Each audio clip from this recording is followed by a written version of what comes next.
Qytetarët e Tiranës kanë mundur të thonë fjalën e tyre duke reaguar për gjelbërimin e munguar të qytetit dhe nisma qytetare. Është ndalur këtë të diel në qendrën spitalore universitare Nën Tereza. Në këto mjedise tani ka 200 pemë më shumë fal nismës mbill pemën tënde, e cila nisi javë shkuar e që do të përvjohet deri në mbjelljen e të gjitha pemëve, për të cilat qytetarët e Tiranës kanë kontribuar. Deri tani kemi arritur të mbjellim 200 pema në zonën e QSUT-s. Do të vazhdojmë edhe të shtunën tjetër, sepse aksionit toni bashkohen edhe të Verbrit, që janë pa diskutim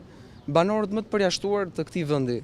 Vullnetarëve dhe qytetarëve që ishin aty për të mbjellë pemën e tyre në këtë aksion të radhës, ju bashkuan forcat e armatosura që e kaluan të dielën e tyre këtu. Kjo nisëm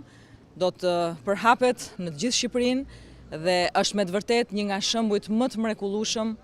madje dhe unikal për fat keq të asaj se si ne të gjithë bashk mund të japim sa do pak favor të gjithë përbashkët, në ndihmë të gjithë përbashkët, ambientit tonë të përbashkët, i cili në opinionin e të gjithëve ne mbetet një risk shumë i madh, mbetet akoma i pa dëshirueshëm nga të gjithë ne, që ne ta bëjmë të dëshirueshëm, që ne ta bëjmë të shëndetshëm, që ne ta bëjmë të jetueshëm,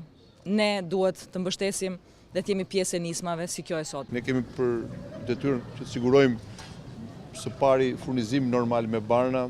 pajisje që funksionojnë, po besojmë se edhe mjedisi